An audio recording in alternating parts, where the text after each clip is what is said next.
찬송가 282장.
찬송가 261장 드리겠습니다.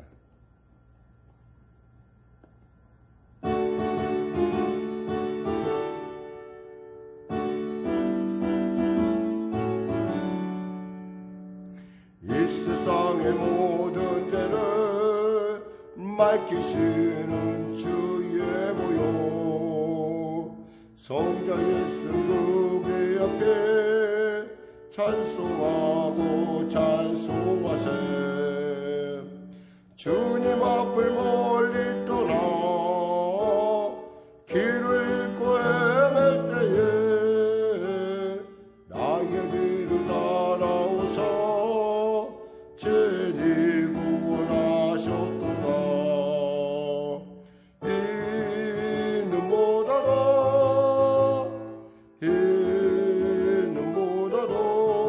할렐루야 주의 흘리신 보혈로 이게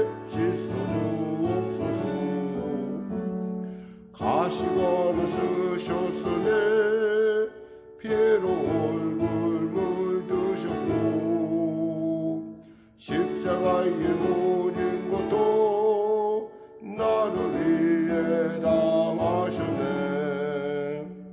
말로 용용할 수 없는 구세주의 구속하심, 그 은혜와 크신 사랑 찬송하고 찬송하세.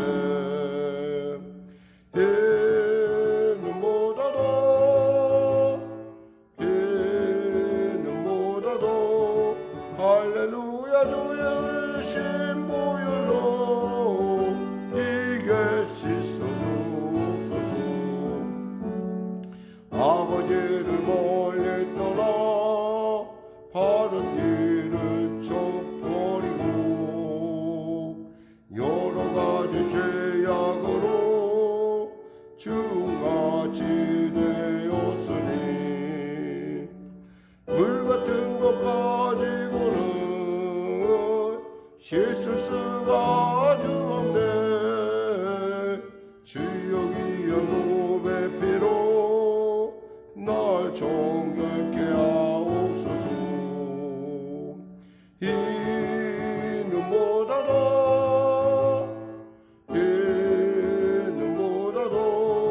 할렐루야 주의 흘리신 보혈로 이게 씻어주옵소서. 아멘. 하나님 아버지 감사합니다. 오늘 하나님께서 귀하고 복된 아침 은혜의 아침 허락하시고 오늘도 주의 전에 나와 이와 같이 예배드리며 하나님의 말씀을 들으며 찬송하며 기도하게 하시며 감사합니다. 이 새벽이 귀한 것은 주님이 나를 사랑하시며 이 새벽이 귀한 것은 주님이 나를 만나주시며 이 새벽이 귀한 것은 하나님이 나와 함께 하시면 아니겠습니까? 이 복되고 복된 사귐의 시간 가운데 우리가 나와싸우니 모든 생각을 그치고 모든 염려를 내려놓고 주 앞에 나와싸우니 주님의 새로운 비전과 환상으로 주님의 놀라운 능력으로 채워주시고 위로하시고 붙잡아 주시옵소서. 방역 4단계라고 하는 참으로 참 위급한 순간 가운데 우리가 있습니다. 그러함에도 불구하고 우리가 이 영상을 통하여 예배를 드리면 우리만을 위함이 아니요 우리로 말미암아 혹여나 어려움을 당한 어떤 이들을 위함이 아니겠습니까? 이와 같이 우리 사랑하는 성령의 성도들 방역 가운데 애쓰며 힘쓰고 있사오니 그들의 건강을 지켜주시고 보호하시고 특별히 계속되는 백신 접종 가운데 있는 우리 성도들 건강하게 항체가 형성되고 또 항체가 형성될 뿐만 아니라 또 코로나 시대 가운데 열심을 다하여 또 주님이 주시는 놀라운 일들을 감당하며 나갈 수 있도록 예비하신 주님 만날 수 있도록 합력하여 선을 이루시는 주님을 만날 수 있도록 축복하여 주시옵소서. 나라 민족을 불쌍히 여기시고 이 모든 정책 가운데 아버지 앞서서 애써 힘쓰고 또 고민하며 나가는 대통령을 비롯한 위정자들과 또 보건당국자들에게 지혜와 명철을 허락하셔서 이 코로나의 사태를 속히 종식시킬 수 있도록 또 하나님의 은혜로 이 모든 것들이 잘 수습될 수 있도록 은혜 베풀어 주시옵소서.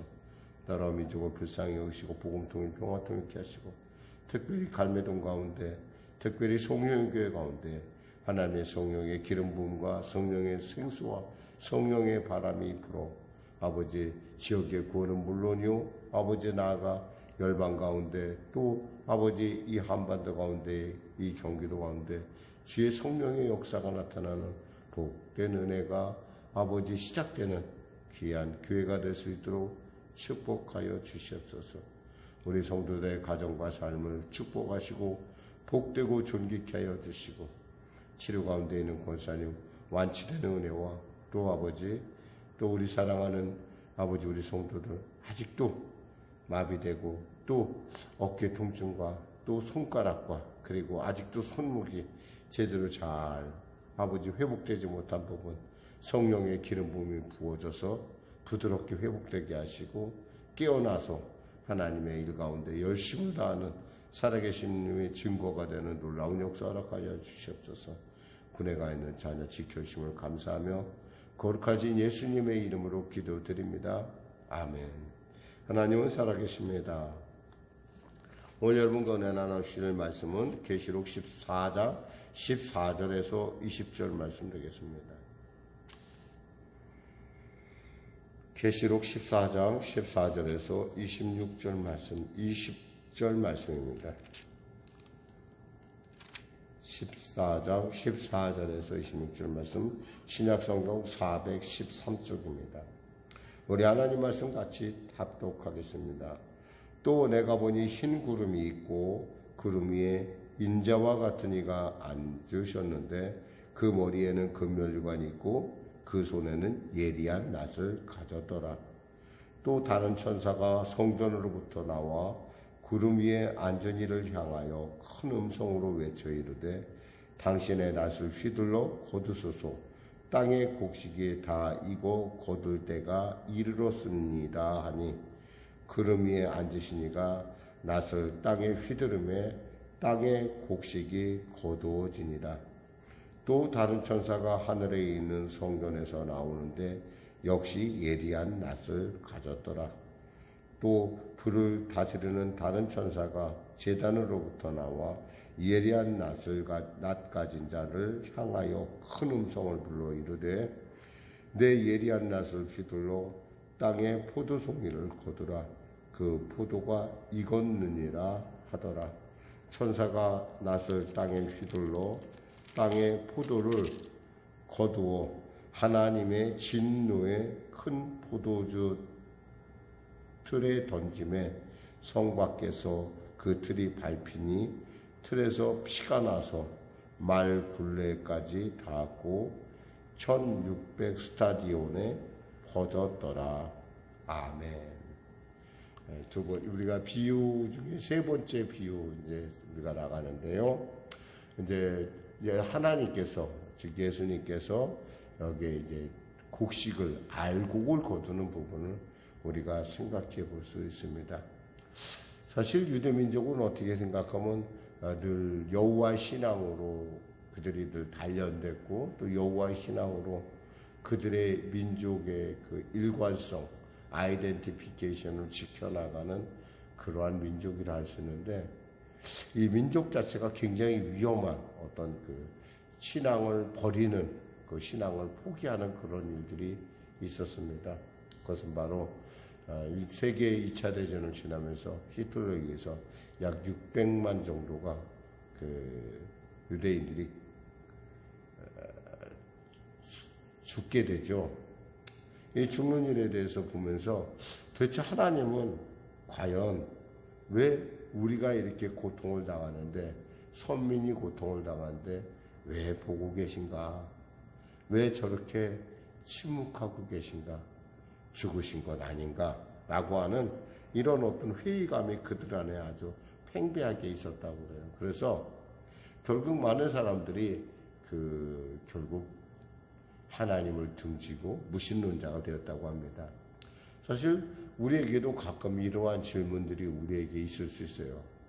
아니 이렇게 많은 사람이 죽어가는데 사랑의 하나님은 왜 가만히 침묵하실까? 부당한 일들을 우리가 당하는 걸 보면서 억울하고 분한 일들을 우리가 보면서 왜 하나님은 가만히 계실까? 그러면서 하나님을 떠나는 그런 일들이 우리에게도 있을 수 있다라는 거예요.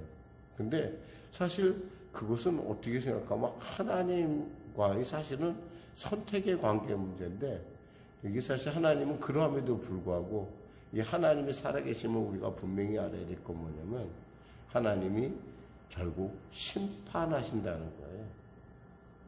이 하나님의 심판 앞에서는 누구나 남녀, 직업, 귀천, 존귀, 교육 이 모든 것이 다 상관없고 즉 하나님의 그 대결하신 하나님의 측정하시는 그 측정에서 우리가 심판이 이렇게 행해진다는 것을 우리가 알 수 있다는 거죠. 그러니까 사실 예수 믿는 사람에게 있어서 심판 이것은 거의 그 필수라고 보여져요. 그래서 어거스틴 같은 분은 심판은 그릇된 역사를 교정하는 하나님의 손길이다라고 얘기했어요. 그러니까 잘못된 것, 결국 하나님께서 그 모든 것을 교정한다는 것이죠. 그리고 우리가 쓰는 말 중에 사필귀정이라는 것이 있지 않습니까? 분명히 이래는 분명히 정확하게 다시 역사한다, 이렇게 정확하게 정리가 된다라는 걸 통해서 보면은 우리가 이렇게 하나님께서 역사의 주관자이심을 우리가 알 수 있습니다.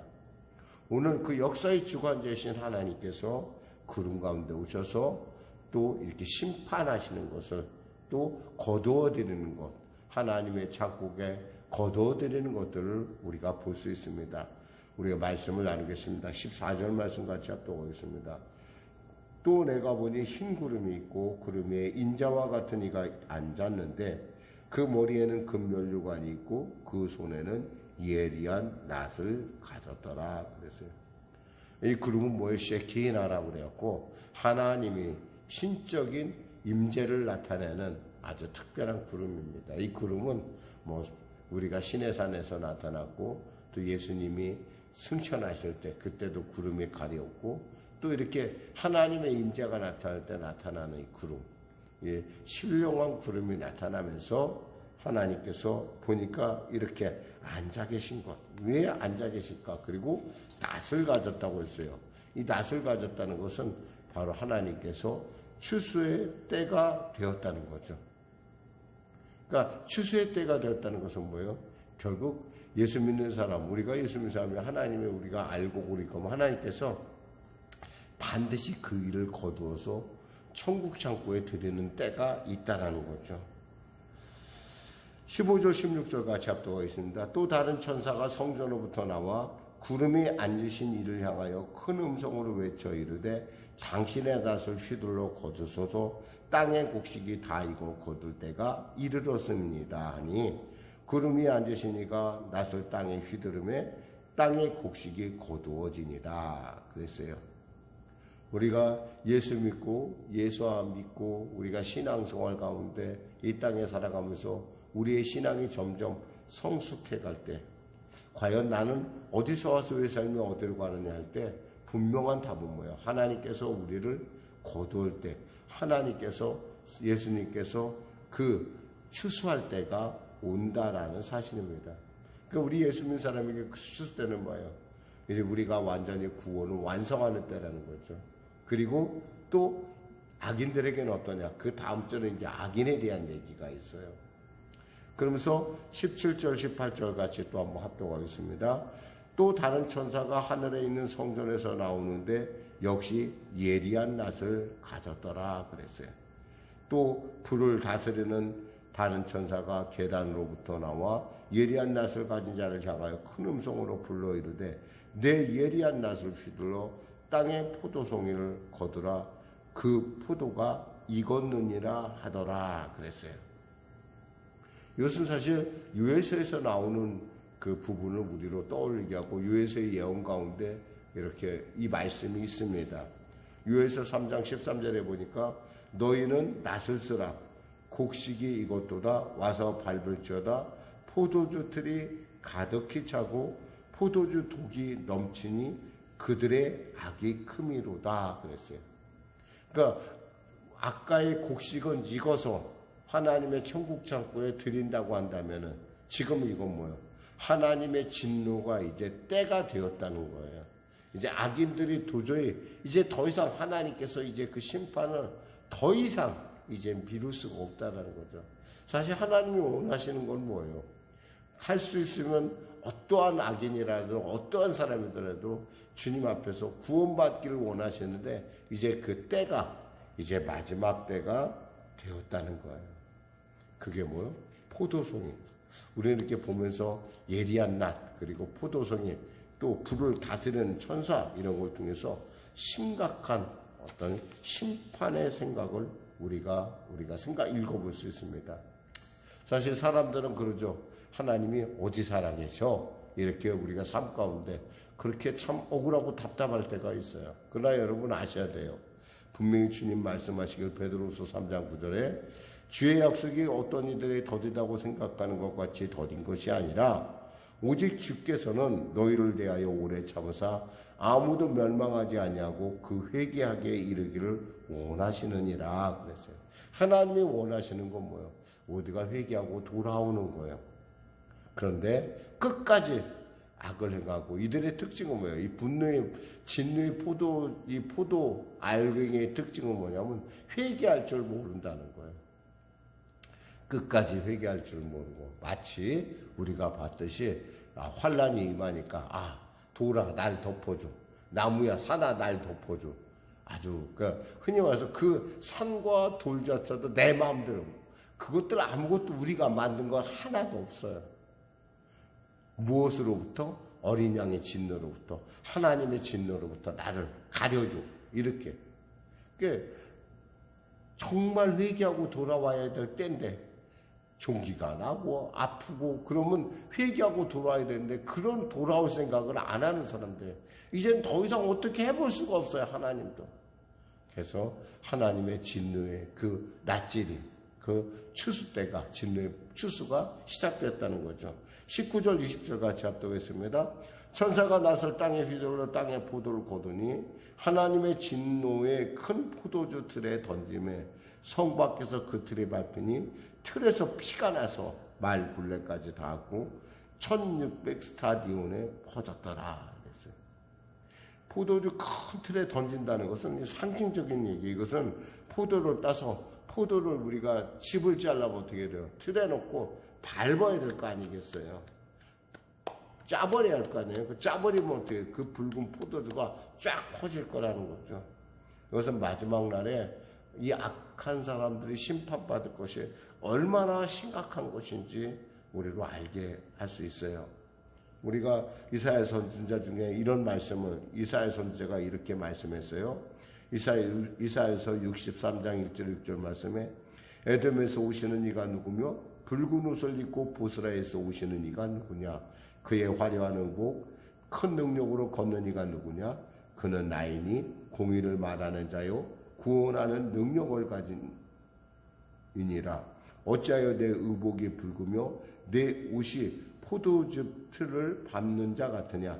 만인 가운데 나와 함께한 자가 없이 내가 홀로 포도즙 틀을 밟았는데 내가 노함으로 말미암아 무리를 밟았고 분함으로 말미암아 짓밟았으므로 그들의 선열이 내 옷에 튀어 내 의복을 더럽혔음이니 이는 내 원수 갚는 날이 내 마음에 있고 내가 구속할 해가 왔으나 내가 본즉 도와주는 자도 없고 붙들어주는 자도 없으므로 이상하게 여겨 내 팔이 나를 구원하며 내 분이 나를 붙들었습니다.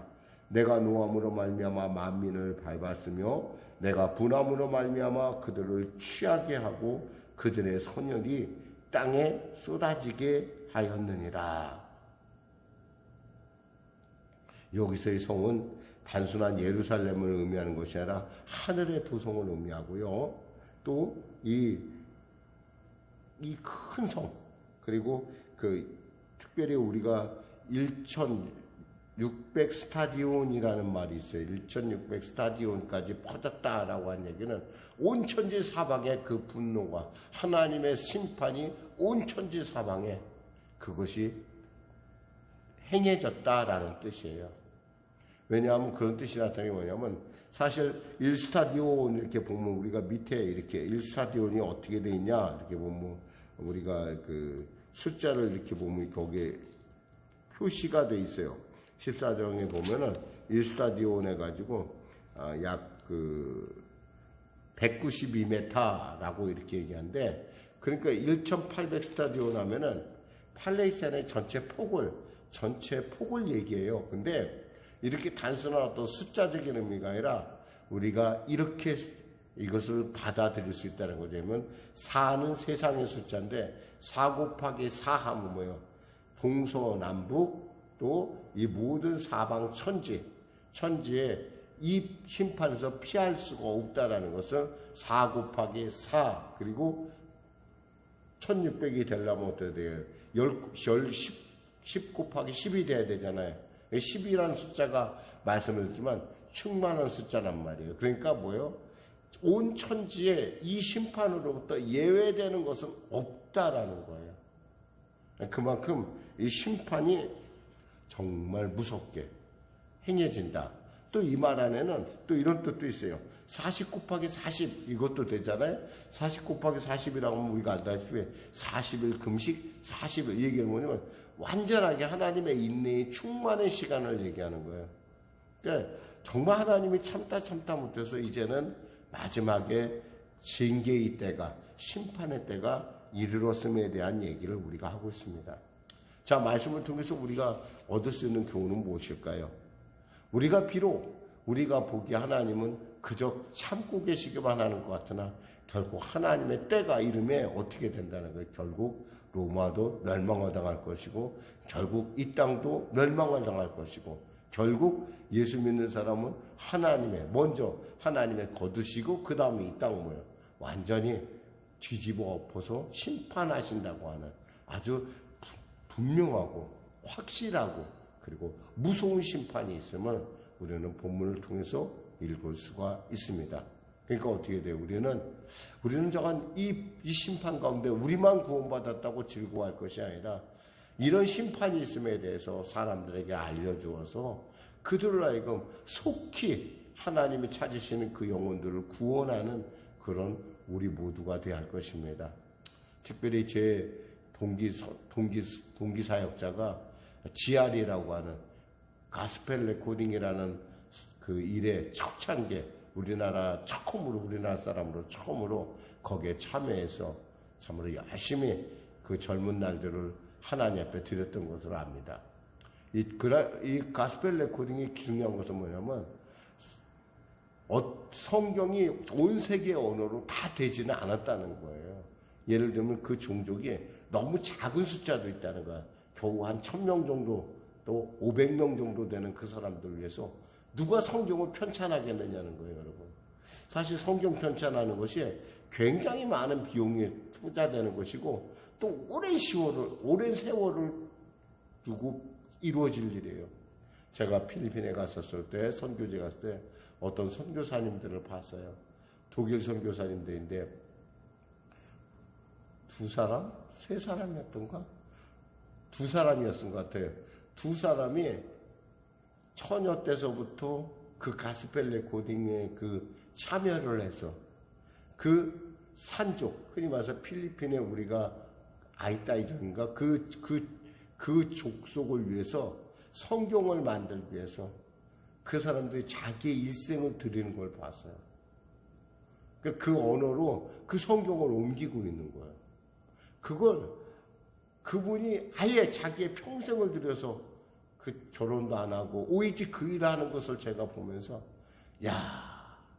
하나님의 일은 얼마나 위대하고 얼마나 놀라고 얼마나 무거운 일인가라는 걸 제가 한번 그때 느껴본 적이 있었어요. 그런데 그들이 얼마나 밝은지 몰라요. 그 일에 대해서 얼마나 기뻐하는지 몰라. 천국에 가면 저렇게 보이지 않고 또 누군가의 눈에 띄지 않은 그러한 귀한 성도들을 내가 언젠가 볼 수가 있겠구나. 저렇게 보이지 않는 곳에서 애쓰는 이들이 있구나. 이런 생각해 봤어요. 사실 우리는 방송에 매스컴이나 이런 데 나오는 우리 목사님들만이 다 목사님사가지만 그렇지 않습니다. 보이지 않는 곳에서 얼마나 많은 평신도 또 사역자들이 얼마나 애를 쓰고 얼마나 목숨 걸고 하나님께 그 놀라운 사랑을 드리는 걸 생각하면 정말 우리가 천국 가서 놀랬다고 하는 뉴턴의 그 고백이 간증이 결코 헛것이 아니다라는 생각을 해봐요. 어떤 면에서는 이 땅 가운데 인정받지 못하고 이 땅 가운데 칭찬받지 못한 일들이 결국 하나님께서는 얼마나 기뻐하시는 복된 일 가운데 하나님이 얼마나 칭찬할 것인가라고 생각한다면 우리 사랑하는 성도들, 여러분의 그 눈물, 여러분의 헌신, 여러분의 땀, 여러분의 그 모든 기도들이 하나님 앞에서 반드시 기억되고 있다는 것을 여러분에게 알려드리며 이렇게 말씀 맺겠습니다. 기도하겠습니다. 하나님 아버지 감사합니다. 세상에 때가 있고 심판이 있다는 걸 알게 하시면 감사합니다. 심판 앞에 그 하나님의 그 마지막 심판 가운데 우리가 하나님께 인정받고 하나님의 그 천국 창고에 드리는 알곡으로 성장할 수 있도록 우리를 붙들어 주시고 인도하여 주시고 역사하여 주시옵소서. 감사하며 예수님의 이름으로 기도드립니다. 아멘. 우리 말씀 생각하면 찬양하고 우리 기도하는 시간을 갖도록 하겠습니다. 찬송가요 499장입니다. 1절 4절 드리겠습니다.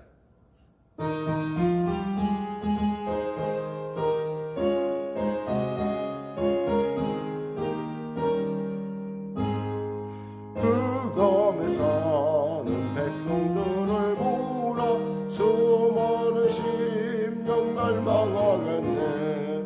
그 누가 갈까 주의 복음 들고 생명을 구원하는 곳으로 큰 권세 주께 있으니 큰 권세 주께 있으니 너는 가서 주의 복음 전하라.